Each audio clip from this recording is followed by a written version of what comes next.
I'm not against children helping and taking care of their parents if they're financially capable. In fact, it's great if you can help your parents whenever you can. But whenever you do, make sure your parents don't end up taking advantage of your kindness because mine did that. My dad became so entitled, and when I refused to do what he wanted, he kicked me out of his apartment. Well, before I begin with everything that went wrong, let me give you a little context to know where it's all began.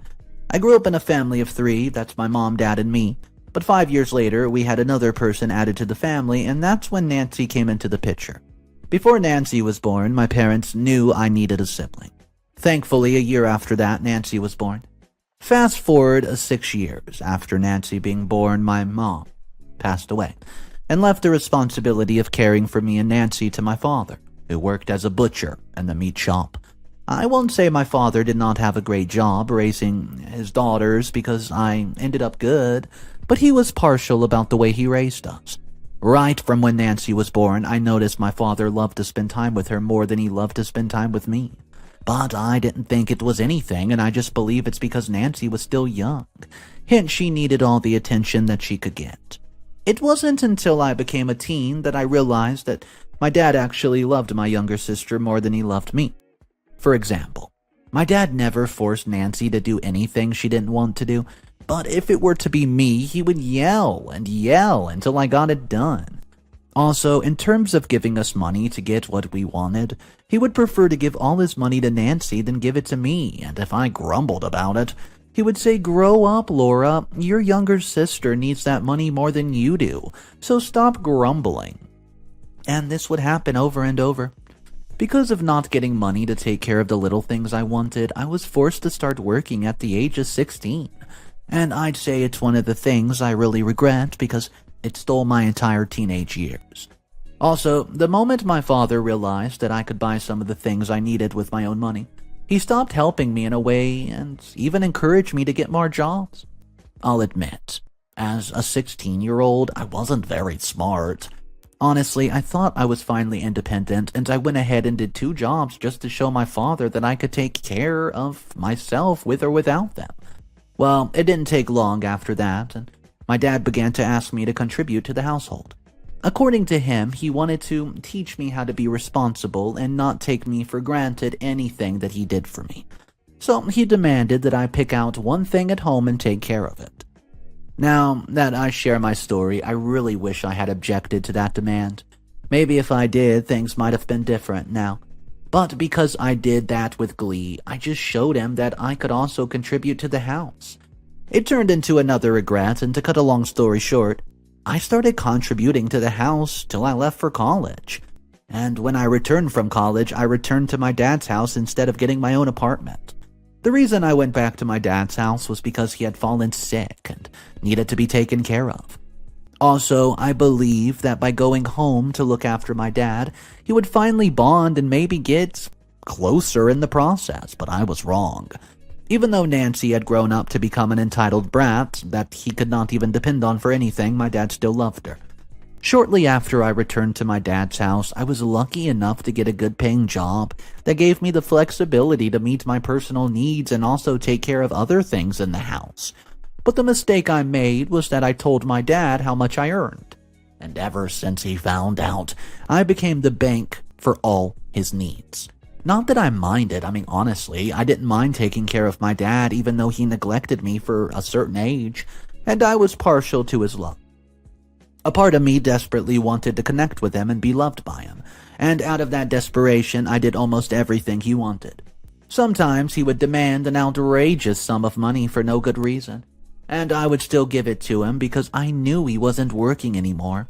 Single-handedly, I took care of the gas bill, paid the house utility bills, bought the groceries, and did literally everything we needed in the house without Nancy contributing, to a dime of it. I did this all, but I never complained. Even when I wasn't so comfortable. Oh yeah, speaking of Nancy, I think I forgot to mention that the two of us did not have a good relationship, because she always thought that she was better than me in some way. Aside from her thinking that she was better than me, Nancy was so insolent and arrogant, and she grew up to become an absolute brat who thought life was a bed of roses. Well, funny enough, when I was doing all of these things at home, Nancy never appreciated any of it. Instead, she would just act all entitled, wasting the groceries and making a mess out of the home. Even the littlest things, such as cleaning the house or doing her dishes after her meal, Nancy wouldn't do them.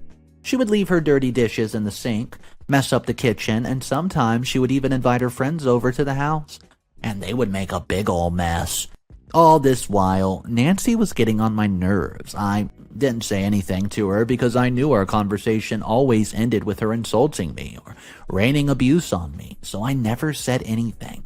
It wasn't until one day I returned home to see that somebody had entered my room, and half of my bag was gone.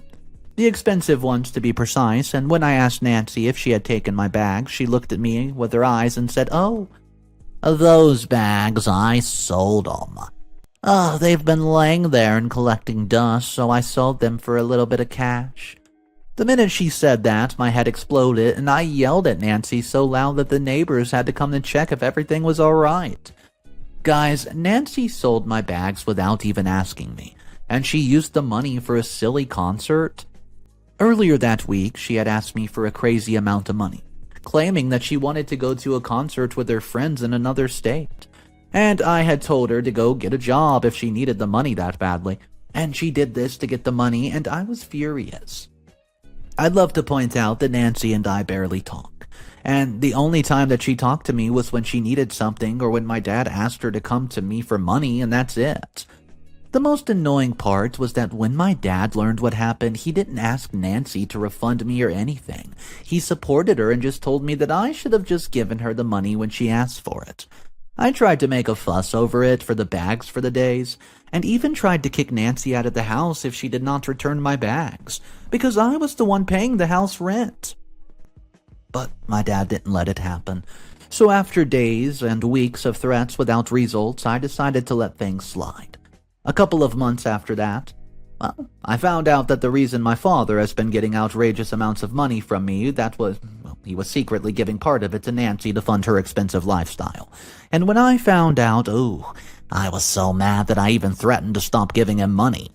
Now, a couple of weeks ago, Nancy was admitted into an expensive university, but her fees were yet to be paid, and that's when my dad began to bug me to pay the fees and give her money to meet the other needs. At first, when he started talking about how he wanted me to pay Nancy's fees and give her pocket money bi-monthly, I thought it was a joke. I didn't take him seriously, and I didn't even believe that Nancy got admission into such an expensive university, despite knowing so well that her father had no money and she had no money too. It was then I saw her admission letter, and my dad began to threaten me that I knew he was serious. When the threats began, I just told him it's impossible for me to empty my bank account and all my savings just to pay Nancy's little fees, thinking that he would just tell her to get a student loan, but no, he didn't tell her that. Instead, he told Nancy that he did not want his precious daughters to fall into the trap of paying off her student loans for years. So, it was better if I paid her fees. The disturbance from Dad got so bad that the issue of me refusing to pay Nancy's fees caused a serious fight. I was forced to leave the house the other night because my dad kept calling me degrading names, and somehow he opened an old wound that I've been trying to heal. He even said that he worked hard to provide my needs as a child, so it was my responsibility to pay Nancy's school fees since I had a good job. The next day, when I returned home after that fight, I was surprised when my dad said that I either had to leave his house if I did not do as he said, or I simply had to agree to pay Nancy's fees. And of course Nancy was sitting beside him when he said it, and it seemed like they had already talked about it before I arrived. As sad as it is, my father kicked me out that evening, and he did that without any remorse. He didn't consider all the things that I've been doing for him and Nancy, and he just threw my stuff right there on the porch. So, guys, today is exactly 1 week since I left the house, and I can't even begin to explain how horrible I feel. Right now, I'm at a motel, and I'm not really sure what to do next. For the last 2 to 3 years, I've been painstakingly taking care of everyone, even when it wasn't comfortable for me. The one time I refused to do something that would scatter my entire life and my savings, my dad asked me to leave? There was nothing he asked for that I didn't give to him. Even when he treated me differently as a child, and right now I'm just so mad. And I want to pay him back, I'm gonna go ask him to pay back all the money I've spent. I know it won't happen. At the same time, another part of me feels horrible for not wanting to pay Nancy's school fees. I feel that I may lose the only family I've had if I don't do what Dad wants. I'm so confused right now. Am I the a-hole for refusing to pay Nancy's fees even if taking all that money out's going to eat deeply into my savings? Well, I look forward to your suggestions and all your comments. Updates number 1. Hey, everybody, it's me, I'm back. So, I've read your comments, the good, the bad, and the ugly, and I really appreciate it. For starters, I'm not jealous of Nancy or angry that her life is so much easier than mine. If Nancy had not been such an arrogant brat, or if we had had a good relationship as sisters, I still would not have paid her fees because it's a lot of money. I don't understand why most of you just think I'm refusing to pay Nancy's fees because I'm mad at her. It's absurd. It's been a few weeks since I shared my story, and the majority of you commented that I should rent my own apartment and not think of returning to my dad's house. Well, I'm glad I took that advice because if I didn't, I would still be staying in a motel or probably back at my dad's house because he called me and begged me to see him. About a week ago, my father called after 2 weeks of no contact. He asked me if I could come home for us to talk. Without even thinking about it twice, I told him no, and he yelled at me and ended the call. 3 days after that, he called again and apologized for yelling the last time, then begged that I should come home because he was badly broke and that they've been starving. Again, I told him no, and this time around, I ended the call. The 2 times he had called, I could hear Nancy's voice in the background telling him to insist that I should come home, and she sounded a bit desperate. I know some of you might call me cruel and wicked for neglecting my sick father because he kicked me out of his own house. Well, it was a snowy night. Yeah, it was snowing heavily that evening when he kicked me out, and I was forced to take my things out in the freezing cold because he gave me literally no choice. Worse is, I don't have a car, so you could imagine me waiting outside in the cold for my friend to come and just take me to a motel. I stayed in a cheap, budget motel for days and could not afford to go to a comfy one, because I've spent all my money on the house rent and taking care of other things in the home. Now, he's forgotten that he had told my late mom would be so disappointed in me for not paying Nancy's school fees and bringing shame to the family. You can call it what you want, but the last person I want to see right now is Dad.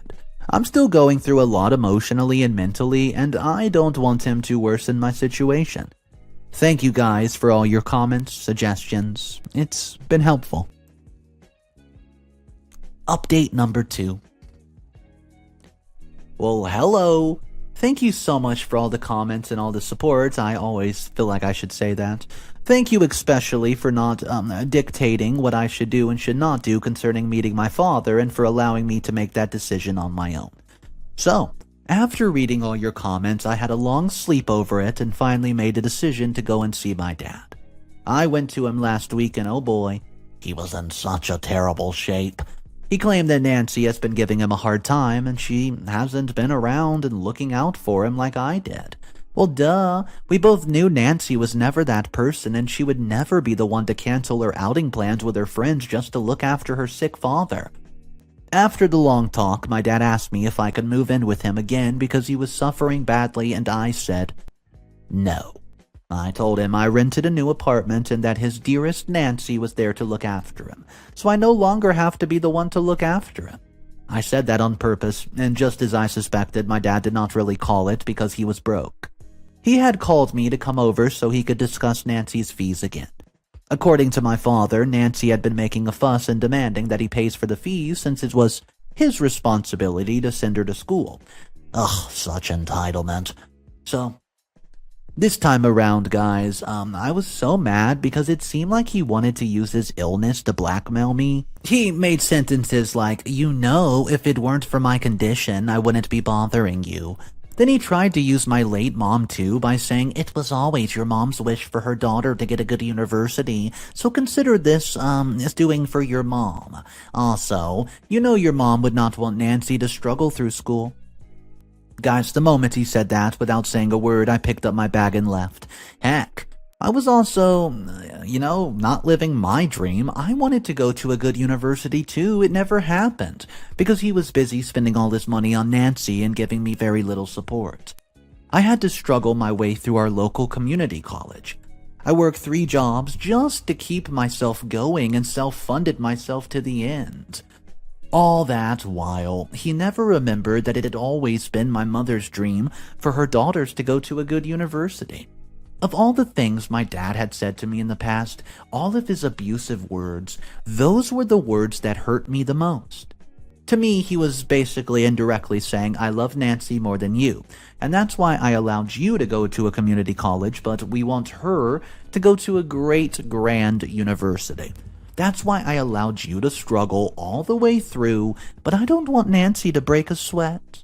The most heartbreaking part was, that day, as I walked out of my dad's house, he threw a plastic flower vase at me in anger and said, You know why I always loved Nancy? It's because you're a mistake. Yet your mother insisted that we keep you. And with those words, he shot a bullet straight through my heart. I have no idea if he was even telling the truth or if he was just angry to blurt it all out at me to convince me, but all it did was make me mad. It's been a week since I've met him, and even through my heart being broken into 1,000 pieces, I take full responsibility for it. For now, I don't think I'll be seeing my dad anytime soon, but if anything happens, I'll do well to make another update. Guys, I also would like to add that Nancy made a post on Facebook a couple days ago saying something about how disappointing and stingy family members can be, especially when they're in a position to help. At first I just ignored her because I didn't want issues, but when she tagged me in the post, the next day her friends wrote these negative things about me. That's when I exploded. I blocked her. She's just a self-centered, entitled brat. Final update. Hey guys, thank you so much for all your kind words and encouragement. Most times when I'm becoming sad again, I come back to read the comments, and they always make me feel much better. I know it's been almost a month since I made the last update, and I apologize for that. I'm so excited to make this update because I've finally taken off a burden I've been carrying for a while. Within the last month, I've been forced to make decisions I never thought I could make on my own. And trust me guys, so much has happened within the last month. So after I made my last update, I think a week and some days after that, Nancy reached out to me and said things I never expected her to say. Even after she made a nasty post about me on Facebook. Well, the entitled girl had the nerves to call me a jealous sister, and claimed that I was selfish and self-centered because I refused to pay her fees. Oh, how bold of her. Then she added that I was the reason our mother died, and if our mom was still alive, she would have funded her education. So, since it's my fault our mom's no longer here, it's my responsibility to take care of her education. You know, I never shared how our mother died to you guys. Because, well, it's a bit of a sensitive topic, but I think I want to do that now. The night my mom died, I had eaten something bad. It caused food poisoning, and as a result, I was purging and throwing up at the same time, and it was a near-death experience for me. To save my life, in a hurry, my mother drove out to get medication from the nearest pharmacy. Well, she never made it back. All that while, I didn't know my father and Nancy blamed me for her death, and until Nancy said it. Fast forward to 2 weeks later, my dad calls again. But this time around, he was begging that I come and pay his rent because the landlord was about to kick them out of the house. This came as a major shock because I didn't think that he would ever call me again or talk to me after what he had said to me that day. I could even hear Nancy's voice in the background yelling at my father to do something before they got kicked out. My dad even went as far as saying that I should forget everything that happened between us, and that I should come and help him out. Or if I can't afford to pay the rent, I should come and take them to my new apartment. After he begged and begged, I told him that I would never do that and that he should ask the child, who wasn't a mistake, to help him out. And with that, I ended the call and blocked both my father and Nancy from calling me ever again. If it were so important, he should have thought of treating me better and not like a walkover. As it is, I no longer want to be a part of their life, because those guys are bad for my mental health, as they drain me. I know it'll be hard to probably live without them in the beginning, but it's definitely something that I'll get used to. Oh, and if you're wondering, my father got kicked out of the house and is currently crashing with a kind neighbor. As for Nancy, she disappeared, and the minute they got kicked out, well, I know with time she'll return to my father like a lost sheep. Honestly, they both deserve each other. Anyways, it's not my business. I'm really enjoying this life of peace, quiet, and no drama. They can hate me if they want, but I don't care anymore. See ya. Comment number 1. Hey, OP, I think your sister's right. You're selfish, you're self-centered, and you must be thinking the world just, revolves around you? And without you, your sick dad and sister won't get any help. Well, you're wrong, because the universe always looks after her children. It's just wicked of you to let your father get kicked out of his own apartment. So you can have content for social media? How sick. If my dad were still alive, I don't think there's anything in this world he could do or say to me that would let me watch him get kicked out of his home. That's not how a child should treat a father. He's apologized for what he did. What else do you want him to do? You're coming here and just sharing his story and then begging for your forgiveness? Grow up. I really hope that poor man knows that you're the toxic one in his life, and it's way better without you in it, OP.